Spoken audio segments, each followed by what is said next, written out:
Welcome to the Hey Docs podcast with your host, Jill Allen. Today we're joined by Joseph Ross, president of Ross Orthodontic, who's been helping doctors design and build practices for over 40 years. We're tackling some of the most common questions orthodontists face regarding office design and equipment purchases. Let's dig in.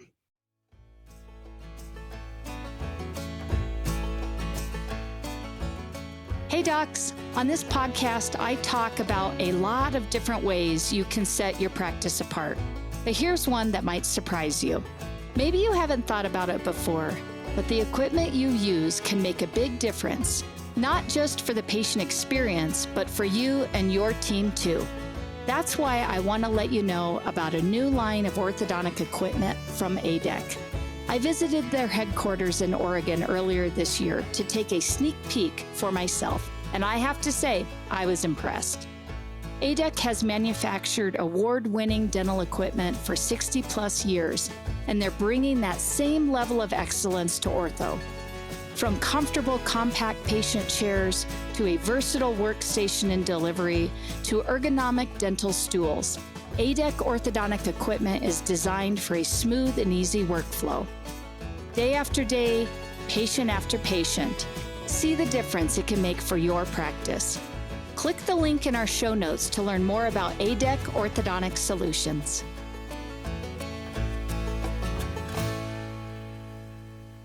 Joe, I am so excited to have you on Hey Docs today. Thanks for being here. You're welcome. Hi, Jill. It's been a while. It has been a while. I have been waiting. I know we've talked about this so many times about getting you on the show. And so I am very excited. Your name, your company is a very well-known company out there. And I'm super excited to have you here. So with that, I would love it if you would just talk to us a little bit about yourself in case somebody doesn't know who you are or about Sure. Ross Orthodontics. If you could just tell us how you got into it and a little bit more about the company. Okay. Yeah. Back in 1981, the family bought Mastercraft Dental, which was a small company, built some cabinetry back in the day.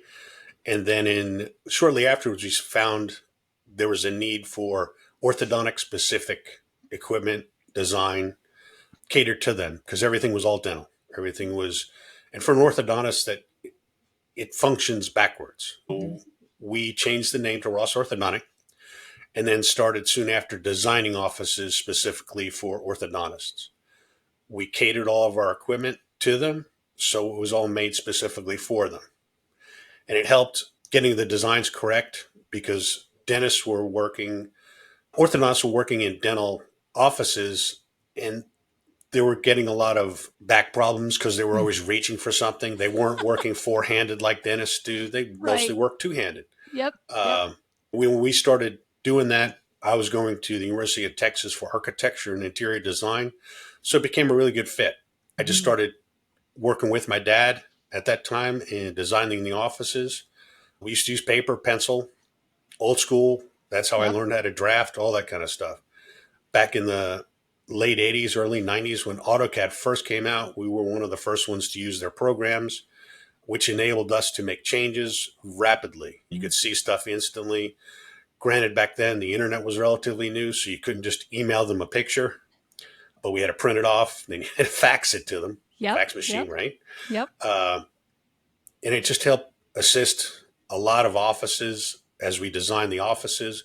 We've assisted thousands of more docs in their offices, a lot of them on just their clinics when they use our equipment. And then also a lot of the university programs that approach us because we do strictly orthodontic stuff. Yeah. That's great. And that's been, you and I have worked together for years now. And but one of the things that I absolutely love about you and working with you and the company is every time I put a doctor in front of you, they're talking number one to the owner, but also you really do take it very seriously about how are we going to help them set up the practice? I know a lot of times you'll even help us with layout and design if we need that extra help. And I'm going to get into that in a little bit farther down the line here, but let's just talk about what you and I have seen over the years, just this change in how orthodontic offices are being set up, size and space design, and what we're seeing now as opposed to maybe what we may have seen in the early 2000s or something along those lines. Would you mind just diving into, I don't know, maybe some of the questions that we get on how big should our Yeah. practice be and what should we be thinking about when we're designing those offices? Yeah, especially with students that really have no experience at all with getting into an office. That's one of the big questions, of course, is how much space do I need? Yeah. And there's really not one answer for every orthodontist. Yep. I mean, typically we recommend a minimum of 300 square foot per chair as backup space, but that's a very minimal number. So if you have a clinic with 4 chairs, the smallest space you could get into was 1,200 square feet Mm-hmm. and on up. We recommend between 300 and 500. Yeah. Most offices fall between 400 and 500 square foot per clinical chair. The more chairs you have and the bigger the clinic it is, that number gradually can decrease. If you have a 6,000 square foot office, a 12 chair office, you don't necessarily need 6,000 square feet. Yeah. It would drop accordingly because you don't need to have a much larger sterile to accommodate 12 chairs. You just need to cycle your instruments, that kind of thing. And that's the main number of where your space falls. Yeah. Go to places like Honolulu, New York City, that number is going to be really small. You get into, I don't say rural areas, but you can get a bigger office, more space for less money, and you can do that kind of stuff. Yeah. Some of these spaces that we're talking about, like New York, Honolulu, there isn't a space available that is big. Yep. You got to take what you have. Or you're going to pay a lot of money. Yeah, because then it's usually a prime location as well, and you're really stuck. We've designed them as small as 660 square feet and then up to over 12,000. Yeah. Yeah. I think the smallest office that I've been a part of in startup and design was like 950. And that is a tight space. So I want to pick your brain here because this is a question I get all the time. And when we're talking about chairs, and because you guys do a lot with chairs and side carts, I think there is just always this question about how much room do I need between my chairs, or how much room? Because we know for the most part now, we're not doing our rear delivery, like you said. That's definitely more of a dental setup than an ortho setup. Correct. Yep, exactly. So let's just say we're talking about an ortho office, traditional, we've got our side cart or our side unit. Can you give us kind of these are rule of thumb for the most part, what we tend to see when we're looking kind of head to head or chair to chair? Yeah, typically in the smaller, tighter spaces, you can put the chairs on a minimum of 6 foot center to center. That'll give you 2 foot for a unit, 2 foot for a chair, 2 foot for a walkway. That's your very minimum. Yeah. I've actually seen docs squeeze that even smaller. They have small patients, I'm guessing, because trying to get into something that's 18 inches wide ain't going to happen too much. I wouldn't fit, so it's not going to work. We recommend 7 foot center, and that'll give you a good 3 foot walkway for access to getting into the chair. And then 8 foot would be your maximum. And especially if you have them in a line, if you put them on 8 foot centers, if you've got 6 chairs in a row, you're walking 50 feet between chair 1 and chair number 6. That's a lot of walking back and forth all day long. Yep. And you don't necessarily want to do that.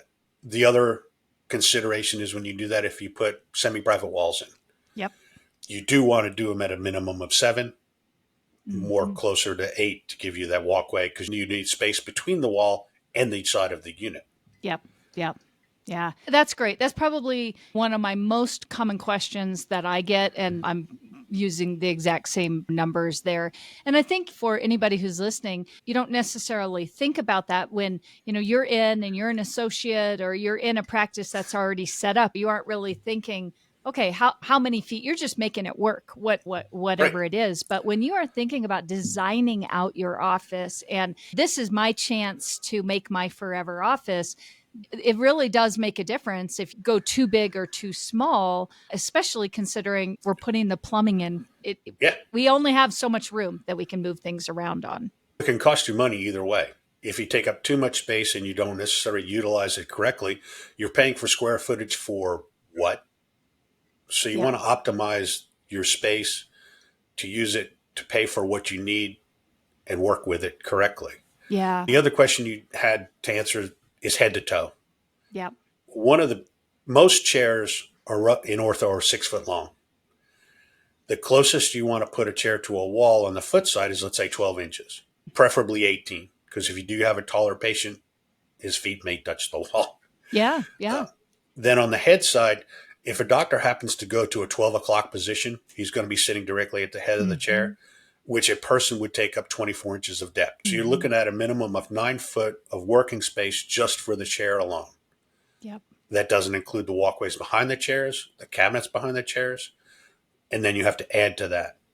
Yeah, yeah. And a lot of times in our ortho offices, you and I both know this, now that, again, change in how things have been happening within our industry, we have an open door policy now. But 20 years ago, that was not happening. No. So we've got where we're putting benches at the ends of our seats or whatnot. Again, it's not just in how we're separating the chairs, but also, I love that you brought that up, what we're doing with what's happening at the foot of the chair, because again, you get that tall patient, or we even have tall teens. Let's face it, McDonald's has done a work on how big our kids are growing now. And then you've got a parent that's trying to sit at the end. You really do have to think about all of that when we're thinking about designing up our spaces. Yeah, and that brings up something else as well. Years ago, and depending on where you were, a lot of times the parents would come in with the kids no matter what. Now that seems to have gone away as they go next door to Starbucks or shopping next door. They'll drop the kid off after the first consultation visit and say, hey, I'll be over next door for an hour. Yep. Years ago, you had to accommodate the whole family. So the waiting rooms were much bigger. Yeah. And you included extra seating, on deck areas, which have gone away. Yep. That kind of thing. And it cuts down, it helps a little bit cut down the size of square footage you need. If you're in a good area, that the parents can do that. Yeah, yeah. And that brings me to another thought, and I'm going to take us on a rabbit trail here just a little bit, but in talking about just how different our offices are designed, and that, like you said, like on deck, I can always tell when I've got an architect that's an older architect when I see a plan come up, or Watch it now. Yeah, an equipment specialist maybe that isn't really caught up in the fact that, okay, we don't do on deck anymore because we don't do charts anymore. Everything is electronic. And there was a reason for everything, like you said, that we did. Whole families would come in. We would want people lined up on a deck so that the charts could be in the right order and people would know who to grab next. There was a whole rhyme and a reason. Now we just don't need that. And I think that just goes to what you were talking about in the size of spaces. I always tell docs, we want to really think about where we make money in an orthodontic office. And we aren't making money in a huge front office or some of those areas where, hallways. I always Hallways are a big one. Yeah. Minimize hallways. Yes, where we're just wasting, you're paying so much money per square foot. And sometimes I'll see these plans that come up on Facebook or whatnot that people had their friend draw or whatever. And it's like a maze of hallways. And I'm like, do you realize how much money you're paying per square foot to have a hallway to nowhere? Yeah. And it's usually an extremely large hallway, I'm guessing for the feel of openness. Yeah. But you're paying for every square foot you put in there. Yeah. Yeah. I want to circle back around for just a minute because my brain is just rolling around another question that I get a lot about. And of course, I've got the expert that can talk to us about it. I want to talk a little bit about our side units. And this is, I know I'm going on a rabbit trail with you here on side units, but I know you and I get asked this a lot. And this kind of just comes back to when we're thinking about designing out our clinical space and our chairs and how our side carts work. And I'm wondering if you could talk to everybody a little bit about what it means to have a fixed cart versus a mobile cart, and just what that means Yeah. from the behind the scenes part. Because I think people think, oh, if I get a mobile cart, I'm going to be rolling it all over the place, or I can just move things. And I'm wondering if you can just talk a little bit about that. And I know I'm going on a little tangent here Not at all. in talking about the clinic, but I know this is what you guys do. You work intimately with this. And I think there's just gray areas out there on what people really have an understanding of what that means. Yeah, you really have 4 different type of setups in ortho we see a lot. One is, of course, the fixed cart, which the unit goes all the way to the floor, sits next to the chair, doesn't move in any way, shape, or form. Advantages of a fixed cart would be the fact that with our carts, you can put everything on the inside of it, all the wires, all the cords, everything, and it's hidden. So there's not a lot for kids to mess with. There's not a lot of stuff to see. It's very clean looking. Once you go to a mobile cart, which you could do the same cart just in a mobile form, it does give you the advantage of pulling it more towards the head of the chair if you needed to, or further back. Problem with that is now you have an exposed cord that has to connect it to something. Typically, it's a junction box, let's say under the foot of the chair, just like in dental. The other, and it's not really an issue, but especially with orthodontists, they're particular on straight lines. When you come in the office, if every one of the girls moves their cart, your units are not in a straight line anymore. And it's going to look not bad. It's going to drive them nuts. And they don't like that. Yeah. The other styles are, you have the small ones that are attached to the chairs, which are minimal amount of storage, can still get computers and stuff. Benefit of that is they only move a certain point. So they don't move and twist. They would move, let's say, forward to back on the chair if you needed. And you can always push them in the same position exactly. Whereas on a mobile cart, they can twist and they go all over. But you have minimal amount of storage. Yeah. And then the last ones are minimal setups that really have no storage, nothing to it. It's just your handpiece controls, vacuum, just for doing minimal amount of stuff that we see it once in a while, but it's usually in an office that has no space. And that's the main differences between those cards. Yeah. Yeah. And I would say, would you agree with me? Most practices do that, either that fixed or the mobile. Yes. I would say it's usually one or the other, depending upon doctor preference there. Oh, without a doubt. And truthfully, most of them, I'd say of those two, I'd say almost 70% of them are fixed because of the fact it's clean. Yeah. Yeah. Yeah, absolutely.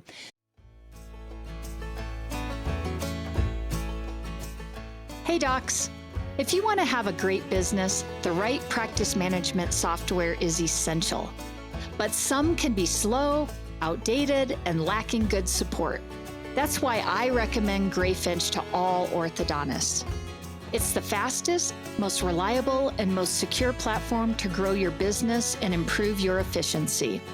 It's completely web-based, so you can run your entire practice anywhere and from any device with no servers, no downloads, or hidden fees. They even have the most helpful and responsive support team around. Right now, Greyfinch is giving a $500 discount to our listeners. Visit greyfinch.com/Jill Allen to learn more and see why it's one of the fastest growing providers in America.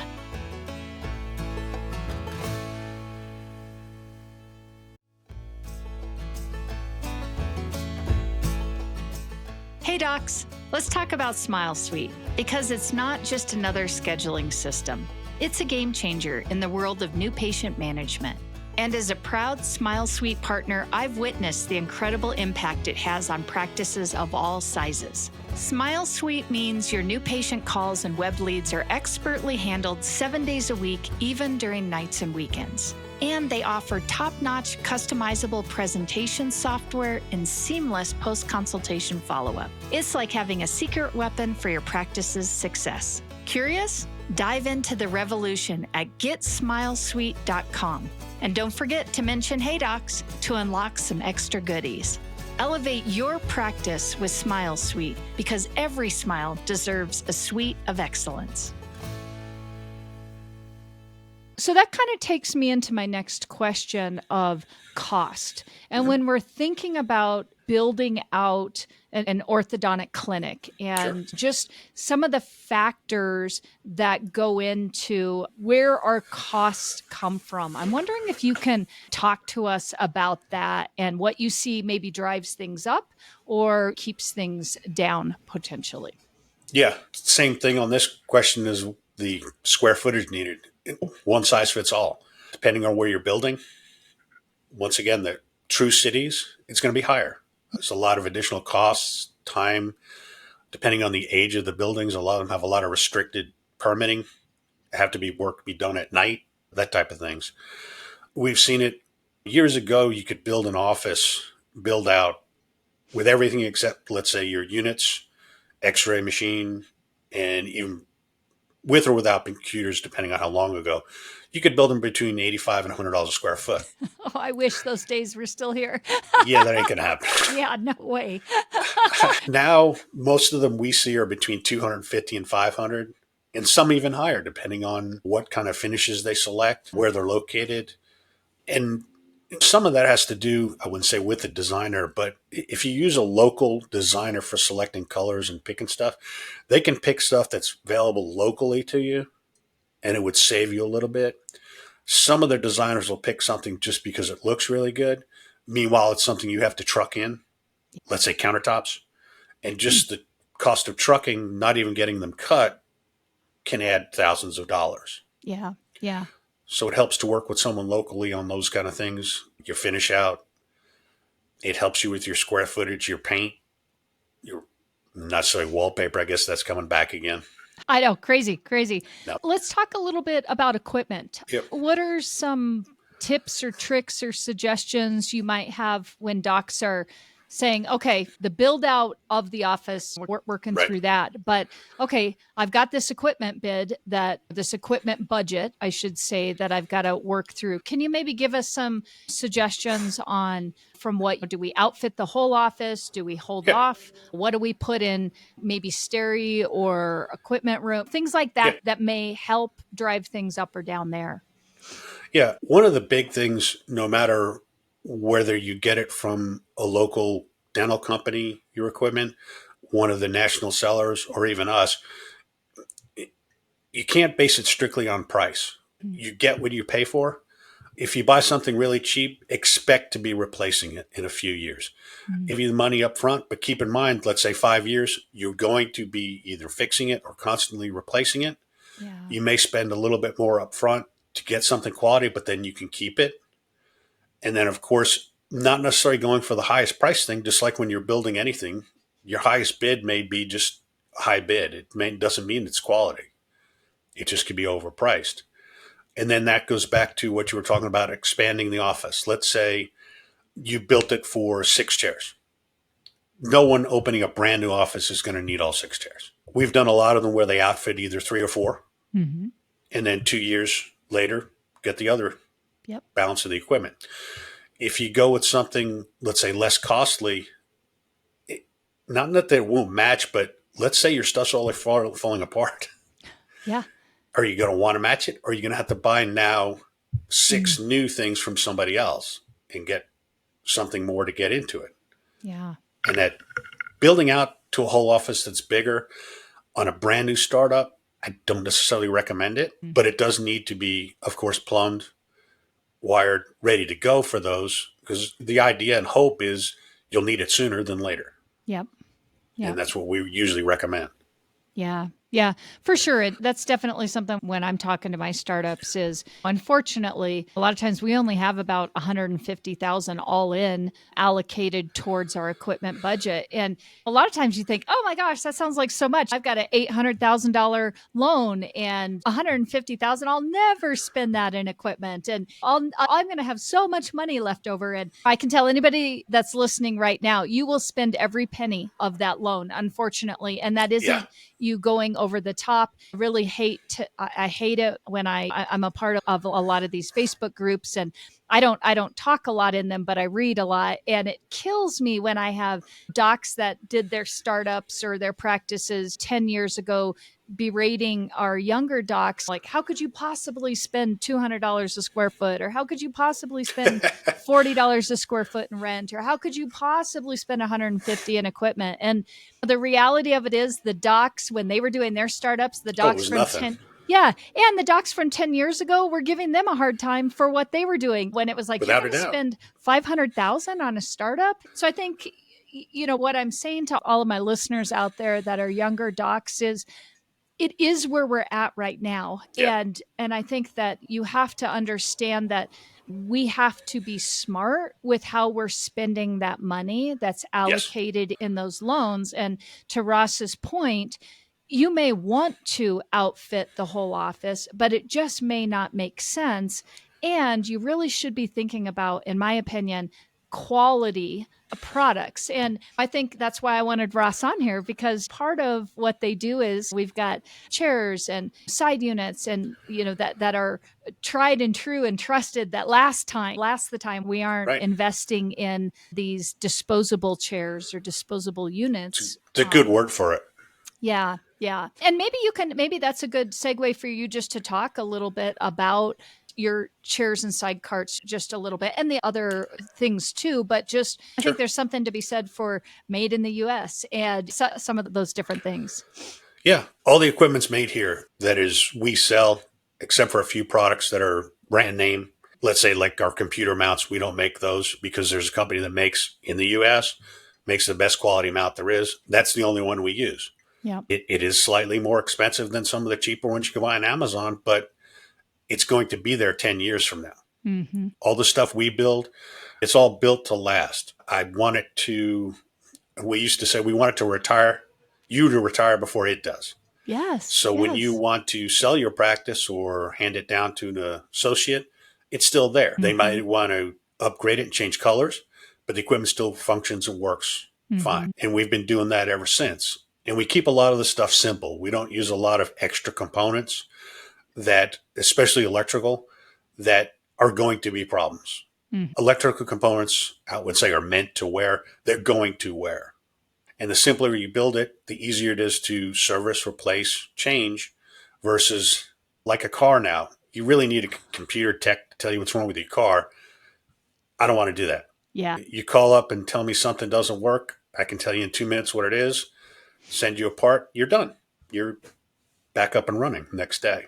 Yeah. Yeah. And that is definitely something I've always appreciated. And I think I get lots of compliments on design of your chairs and side units from doctors. And it is because they're just sleek. They're simple, they look nice, and they work. And all the time that we've been working together, I never have docs call me and be like, man, my chairs are just falling apart. It's just, I haven't heard it yet. And I've been 19 years now. I haven't had that, which I think was a testament to your company and what you guys are doing, in that you're doing it right instead of just, again, pushing out like some of the companies out there, the more disposable.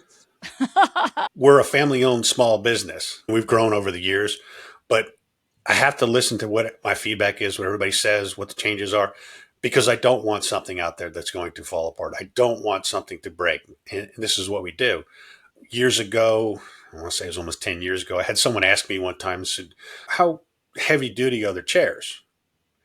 What we did is we went outside, took a picture of me standing on the head of the chair, and ran it up. Wow. It worked perfectly fine.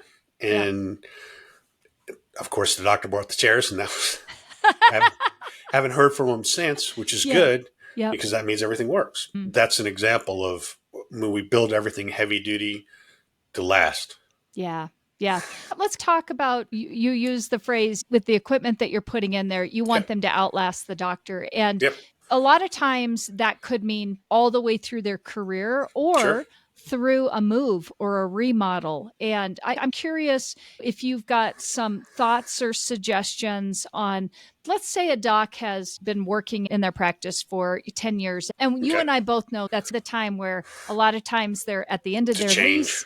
And it's either I'm going to buy my own building and do something now it's 100% my own, or I'm going to change spaces, or maybe I've just decided I want to make some change or whatnot. Yeah. What are some suggestions you have for docs on just when in that arena when it comes to either from equipment or thought and design or some of that when they're looking at that second space? Yeah. At 10 years, like I said, it depends on the age of the practice. If it's established, where it's at, whether the doctor owns the building, whether he leases the building, if there's an available lot to build on, if there's an available building to either buy or lease. Of course, at the end of 10 years, if it is a lease, it's going to be up. It's going to be a new rate, etc. A lot of them, if you can purchase your own land and build on it, sometimes that's a better option. One of the benefits we've seen over the years is a lot of doctors that, let's say 10 years, over that 10-year time, they'll be looking for a lot close to that area, purchase the lot personally, build their own building personally, and lease it back to themselves as a corporation. So, benefit of that is now technically you have two incomes. One is, of course, your landlord, and then, of course, you're being an orthodontist. And then at some point, if you decide to either sell your practice or sell the building, not the building, but the business itself to a corporation or to a student coming in, whoever, you still own the building. Yeah. They can either lease it from you or then turn around, you could sell the building to someone and now you have additional money. Yeah. Some of the older buildings we've seen over the years, truthfully, depending on the age of the building, you can't do much with it. Yeah. I've seen them either generally have to move or knock it down. I've even seen a few here just locally here in Dallas where they went in to do an expansion and found out the second half of the building was loaded with asbestos. Ugh. And of course, they didn't know that till they started opening up the walls, and that's, oh, we have to stop, remediation, pull it all out. And it was something that was unforeseen, but asbestos removal is costly. Yeah. So those are some of the considerations as far as moving, building, getting in your space, even expanding. Some of the spaces we've seen, they do have, like someone moves out. Can I expand into that space? Sometimes you can. It depends on how your clinic is set up in the office. If it is an easy expansion or it's going to take a complete, I don't say gut, but a complete overhaul to expand into that space. Is it worth that space? If you own the building, possibly. If it's a lease, may not be. Yeah, for sure. Yeah, that's great advice and good thoughts there. As we're getting to the end here, I do have wonder in all your years of doing this, if you could say, all right, docs, here's my 5 missteps or things that I've seen docs do or things that I think you really need to be aware of when you're looking at doing an ortho space, whether it's from design or it's in purchasing equipment or things to think about. What's some good advice for us? Yeah. Let me qualify that first by, in 40 years, I've seen pretty much every mistake you can make. And it can come from a designer, an architect, the top tier firms. It doesn't matter. The more eyes you can put on a plan to at least look at it, the better. Some people may see things. Now, if you let other orthodontists see the plan, they may give you their opinion more of than a mistake, let's say. Hey, this would be better because you could work this way. That may be how they work, not how you work. So you have to take that lightly into consideration, but that does help. Some of the bigger ones we've seen are, of course, the units are drawn on the wrong side of the chair. You look at the space, looks great, and then we'll go to spot it in equipment and go, are you left-handed? No. Okay, we need to fix this. And that'll be one of them. Some of them we've seen are, especially with when you go from dental to ortho, dental doesn't have a cabinet. Ortho does. So a lot of plans they draw won't have a unit drawn in next to them.